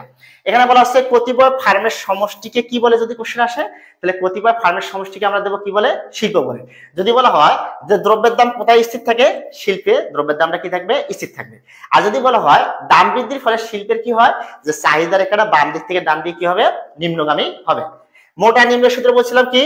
যে টি আর সমান কিউ গুণন এ আর, যে বিক্রয়ের পরিমাণের সাথে দামটা কি করতে হবে? গুণ করতে হবে। আর যদি মোট ব্যয় হয়, তাহলে এখানে বলা হয়েছে উৎপাদনের পরিমাণের সাথে একক প্রতি, মানে একটা দ্রব্য উৎপাদন করতে যে ব্যয় হয়েছে এটা আমাদের কি করতে হবে? গুণ করতে হবে। আর যদি বলা হয় আয় ব্যয় সমান হলে কোন ধরনের মুনাফা অর্জন হবে? যদি আয় ব্যয় সমান হয়, তাহলে আমাদের স্বাভাবিক মুনাফা অর্জন হবে। আর যদি কোশ্চেনে আসে একটি প্রতিষ্ঠান কত ধরনের মুনাফা অর্জন করে, তাহলে অবশ্যই দিতে হবে একটি প্রতিষ্ঠান 3 ধরনের মুনাফা অর্জন করে।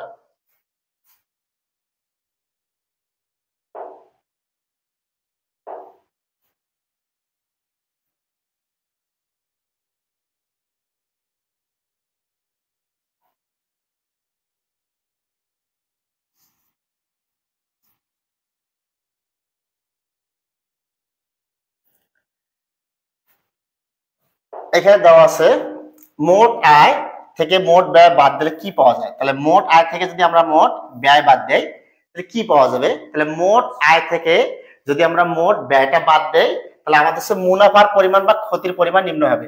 তাহলে এখানে ক্ষতি অথবা কি বলা আছে? মুনাফা। তাহলে মোট আয় থেকে কি বাদ দেবো? আমরা মোট ব্যয়টাকে বাদ দেবো, তাহলে ক্ষতি অথবা কার পরিমাণ পাওয়া যাবে? মুনাফার পরিমাণ পাওয়া যাবে। যদি মোট আয়টা বেশি হয়, তাহলে অবশ্যই মুনাফা হবে, আর যদি মোট ব্যয়টা বেশি হয়, তাহলে অবশ্যই আমাদের জন্য কি হবে? ক্ষতি হবে। তাহলে ব্যয় বেশি হলে কি হয়? ক্ষতি হবে, আর যদি আয় বেশি হয়, তাহলে কি হচ্ছে? মুনাফা হবে। এখানে বলা আছে টি আর সমান টিসি। তাহলে আমি বলছিলাম মোট আয় সমান মোট ব্যয়। তাহলে যেখানে আমাদের আয় ব্যয়টা পরস্পর কি থাকবে? সমান থাকবে, অথবা এআর মানে একটা দ্রব্য বিক্রয় করে যে টাকা পাওয়া গেছে আর একটা দ্রব্যের ব্যয় অথবা দাম সমান এসি মানে গড় ব্যয়, যদি পরস্পর সমান থাকে, এটা হচ্ছে আমাদের স্বাভাবিক মুনাফা। তাহলে তোমাদের পরীক্ষা যদি বলা হয় টি আর সমান টিসি কি নির্দেশ করে? স্বাভাবিক মুনাফা নির্দেশ করে। অথবা বলা আছে এ আর সমান এসি কি নির্দেশ করে? স্বাভাবিক মুনাফা নির্দেশ করে। অথবা পি সমান সমান এসি কি নির্দেশ করে? স্বাভাবিক মুনাফা নির্দেশ করে। তাহলে যেখানে আমাদের আয় ব্যয়টা পরস্পর সমান থাকবে, এটা হচ্ছে আমাদের কোন ধরনের মুনাফা নির্দেশ করতেছে? স্বাভাবিক মুনাফা। এখানে বলা হচ্ছে যদি আয় ব্যয় অপেক্ষা বেশি হয়, তাহলে এখন আয়টা বলা হচ্ছে ব্যয় অপেক্ষা কি হবে? বেশি হবে। খরচ হয়েছে আমার 20 টাকা আর বিক্রি করা হয়েছে 30 টাকা, তাহলে এখানে যদি আবার দেখা যাচ্ছে 10 টাকা বেশি হয়ে গেছে আয়টা, এটার নাম হচ্ছে আমাদের অতিরিক্ত মুনাফা অথবা অস্বাভাবিক মুনাফা। তাহলে যদি আয় ব্যয় অপেক্ষা বেশি হয়, তাহলে ফার্মের বা প্রতিষ্ঠানের জন্য অতিরিক্ত মুনাফা বা অস্বাভাবিক মুনাফা হবে বা অর্জন হবে।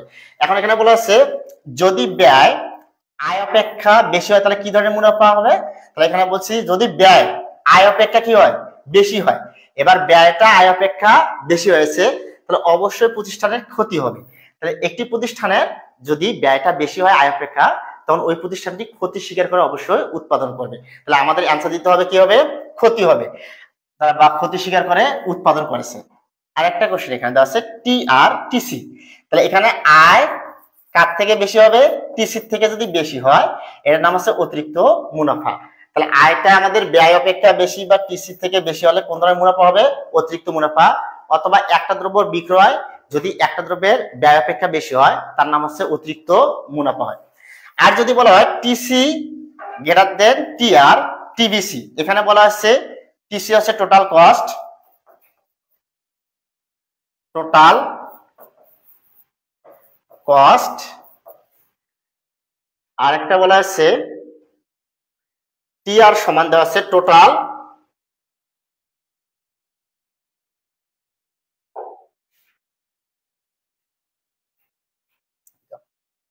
টি আর সমান বলা হচ্ছে টোটাল রেভিনিউ, আর টিসি সমান কি বলা আছে টোটাল কস্ট। তাহলে এখানে বলা আছে টিসি কার থেকে বেশি আছে, টি আর এর থেকে বেশি আছে। আর যদি বলা হয় টিভিসি, টিভিসি দ্বারা কি বোঝানো হচ্ছে, টিভিসি হচ্ছে টোটাল ভেরিয়েবল। আচ্ছা একটু আমাদের টেকনিক্যাল প্রবলেম, বোর্ডটা একটু ছোট হয়ে গেছে, একটু আসলে ফারজুল আসো, সমস্যা বোর্ডটা ঠিক।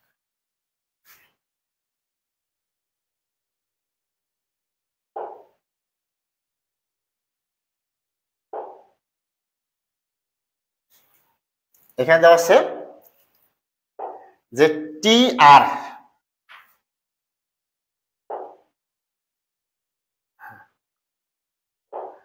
এখানে বলা আছে টিসি কার থেকে বেশি আছে, টি আর এর থেকে, টি আরটা আবার কার থেকে বেশি আছে, টিভিসি থেকে বেশি আছে।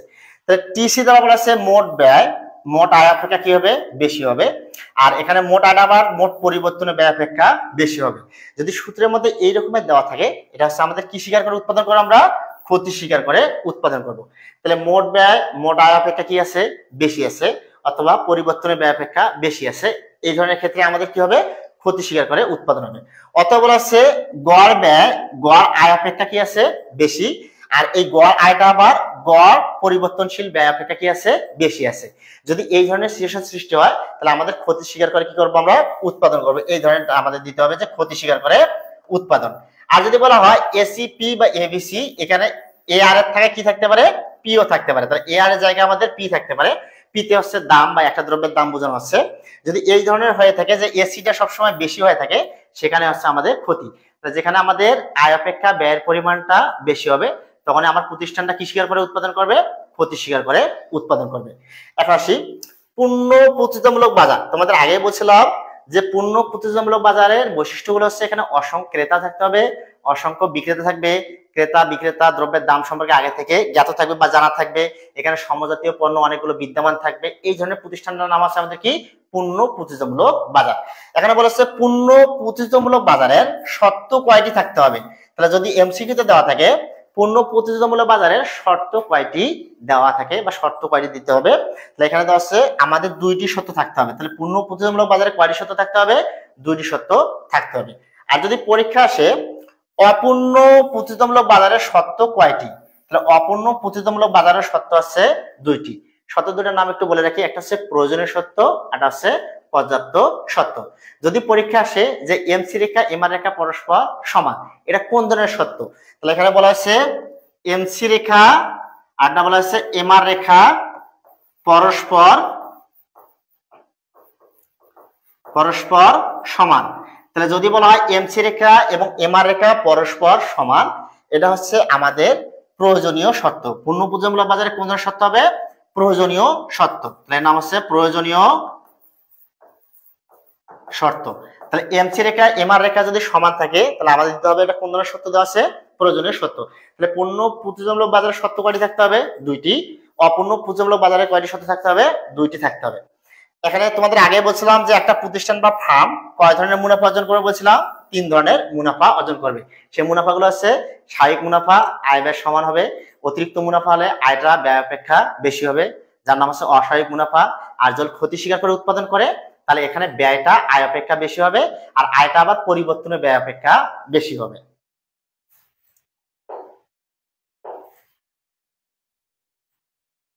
এখন আমরা যাই, আমাদের মোটামুটি এখানে ক্লাসটা কমপ্লিট হয়ে গেছে।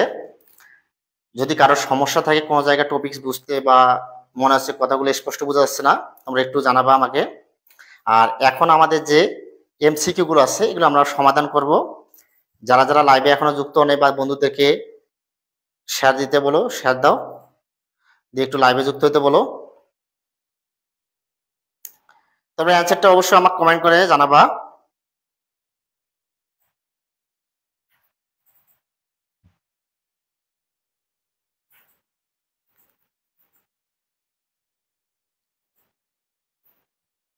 তাহলে আমরা শুরু করে দেই।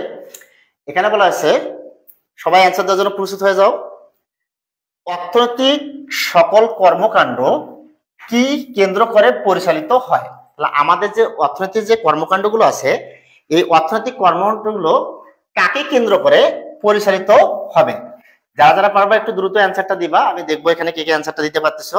তাহলে আমাদের যে অর্থনৈতিক কার্যক্রমগুলো আছে, এই কার্যক্রমগুলো কাকে কেন্দ্র করে বা কি কেন্দ্র করে কি হয় পরিচালিত হয়? 1 নম্বর অপশনে দেওয়া আছে বাজার, 2 নম্বর অপশন দেওয়া আছে মূলধন, 3 নম্বর অপশন দেওয়া আছে ভূমি, আর 4 নম্বর অপশন দেওয়া আছে কি শ্রম। দেখি কে অ্যান্সার দিতে পারে আগে।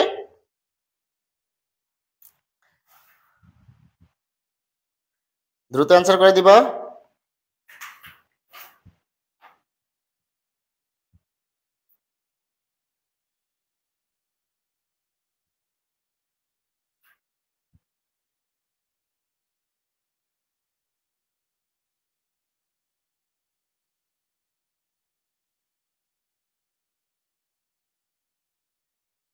যাও অ্যান্সার দাও, দেখি কি কি অ্যান্সার দিতে পারতেছো।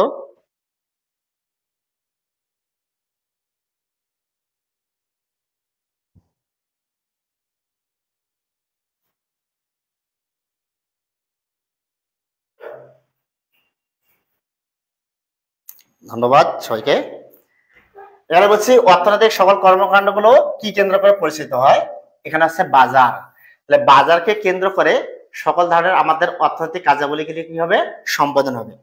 নেক্সটে যাই, যদি একটি দেশের ক্রয় বিক্রয় একটি দেশের নির্দিষ্ট অঞ্চল, এখানে বলছি অঞ্চল সীমাবদ্ধ থাকে, তাকে কি বলে বা কোন ধরনের পণ্যের বাজার বলে? তাহলে এখানে উল্লেখ করে দিচ্ছি কিন্তু আমি।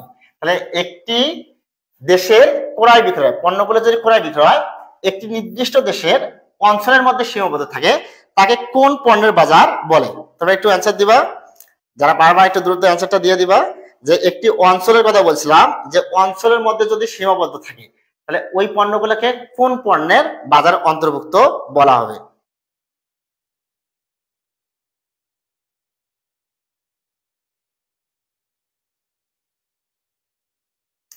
হ্যাঁ দেখো, তাহলে যদি একটি অঞ্চল, আমি বলছিলাম যদি অঞ্চল কথা উল্লেখ থাকে, তাহলে অবশ্যই আনসার দিতে হবে কি আমাকে আঞ্চলিক বাজারের পণ্য।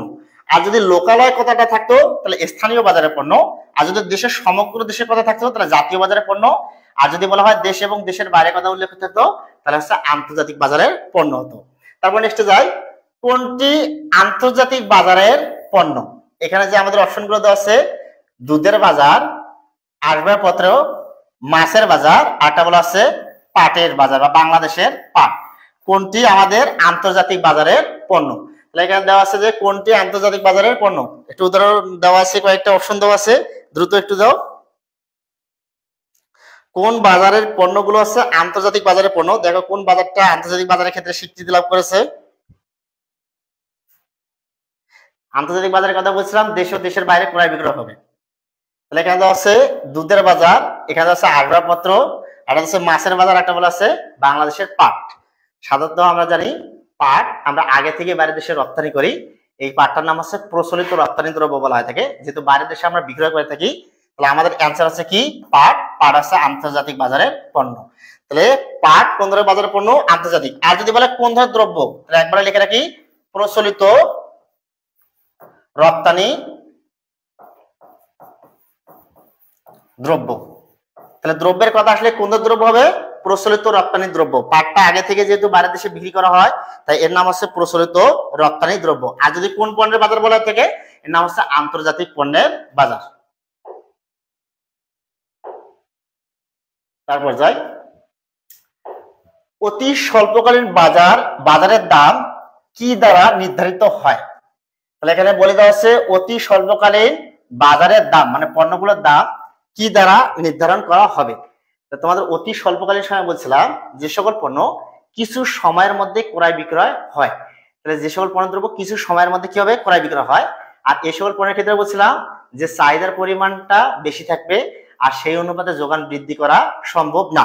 তাহলে এখন দেখে শুনে অ্যান্সার দাও যে অতি স্বল্পকালীন বাজারের দাম কি দ্বারা নির্ধারণ করা হয়। তাহলে অতি স্বল্পকালীন পণ্যের বাজারের দামটা কিভাবে নির্ধারণ করব, একটু অ্যান্সারটা জানিয়ে দাও প্লিজ।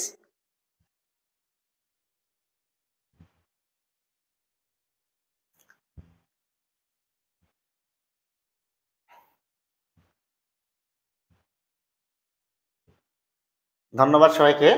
এখানে বলা হচ্ছে চাহিদা দ্বারা কি করা হবে, নির্ধারণ করা হবে, কারণ এখানে চাহিদার পরিমাণটা সবসময় কি থাকে, বেশি থাকে। তাই এখানে দ্রব্যের দামটা কি দ্বারা নির্ধারণ করা হবে, অতি স্বল্পকালীন সময়ের জন্য চাহিদা দ্বারা নির্ধারণ করা হবে। মনোপলি মনোপলি মার্কেটে বিক্রেতার সংখ্যা কতজন। তাহলে মনোপলির সংখ্যাটা বলছিলাম, মনোপলি মার্কেটে বিক্রেতার সংখ্যা কতজন থাকে। মনোপলির অপর নাম বলছিলাম একচেটিয়া বাজার। তাহলে একচেটিয়া বাজারের ক্ষেত্রে এখানে যেহেতু এক কথা উল্লেখ আছে, একচেটিয়া বাজারে বিক্রেতা কতজন থাকে, অবশ্যই একজন, এখানে কখনো দুজন বিক্রেতা হবে না। তাহলে মনোপলি বাজারে বিক্রেতা কতজন থাকবে, একজন বিক্রেতা থাকে এবং অসংখ্য থাকে এখানে ক্রেতা।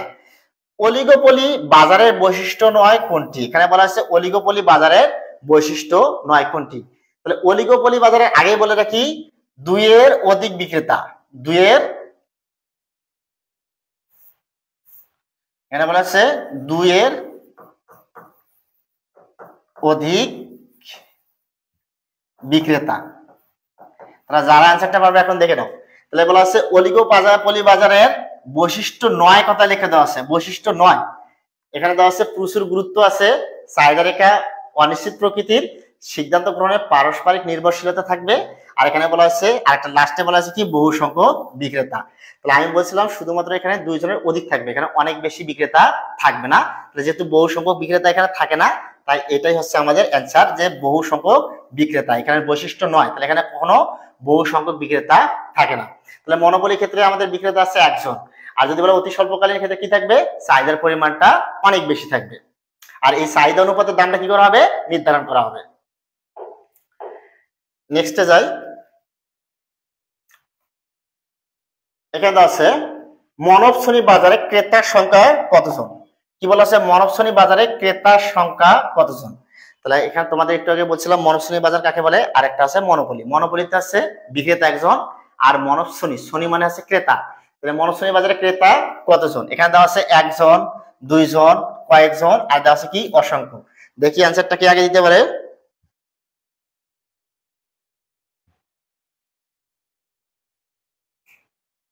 হ্যাঁ, মানব শ্রেণী বাজারে হচ্ছে ক্রেতার সংখ্যা থাকবে মাত্র একজন। এখন বলা হচ্ছে সময়ের ভিত্তিতে বাজারকে কয়টি ভাগে বিভক্ত করা হয়েছে। সময়ের ভিত্তিতে বলছিলাম একটা হচ্ছে অতি স্বল্পকালীন, একটা হচ্ছে স্বল্পকালীন, এটা হচ্ছে দীর্ঘকালীন, আর একটা হচ্ছে অতি দীর্ঘকালীন। সময়ের ভিত্তিতে বাজারকে আমরা কয় ভাগে বিভক্ত করব, 4 ভাগে বিভক্ত করা হয়েছে। তাহলে অ্যান্সার হচ্ছে আমাদের কত যদি আসে এরকম, সময়ের ভিত্তিতে বাজারকে কয় ভাগে বিভক্ত করা হয়েছে, সময়ের ভিত্তিতে বাজারকে 4 ভাগে বিভক্ত করা হয়েছে। এখানে বলা হচ্ছে মোট আয় সমান কি। তাহলে আমি বলছিলাম মোট আয় টি আর সমান কিউ গুণন এ আর। তাহলে কিউতে হচ্ছে বিক্রয় আর এ আর হচ্ছে একক প্রতি দাম। অথবা আসতে পারে এরকম টি আর সমান পি গুণন কিউ, কিউটা একবার সামনে থাকতে পারে পিছনে থাকতে পারে, কোনো সমস্যা নেই। তাহলে এখানে দেওয়া হচ্ছে দাম গুণন বিক্রয়ের পরিমাণ, অথবা দাম গুণন ক্রয়ের পরিমাণ, আয় গুণন বিক্রয়ের পরিমাণ, আর হচ্ছে আয় গুণন ক্রয়ের পরিমাণ। তাহলে আমি বলছিলাম পিতে বোঝানো হচ্ছে দাম, আর কিউতে হচ্ছে বিক্রয়ের পরিমাণ। তাহলে দামকে যদি আমরা বিক্রয়ের পরিমাণ দ্বারা গুণ করি, যে টাকাটা পাবো এটার নাম আছে আমাদের কি, মোট আয়। এই ছিল আজকে আমাদের টপিকস বা ক্লাস। সবাইকে ধন্যবাদ অনেক কষ্ট করে আমাদের সঙ্গে থাকার জন্য। নেক্সট ক্লাসে দেখা হবে। আসসালাম।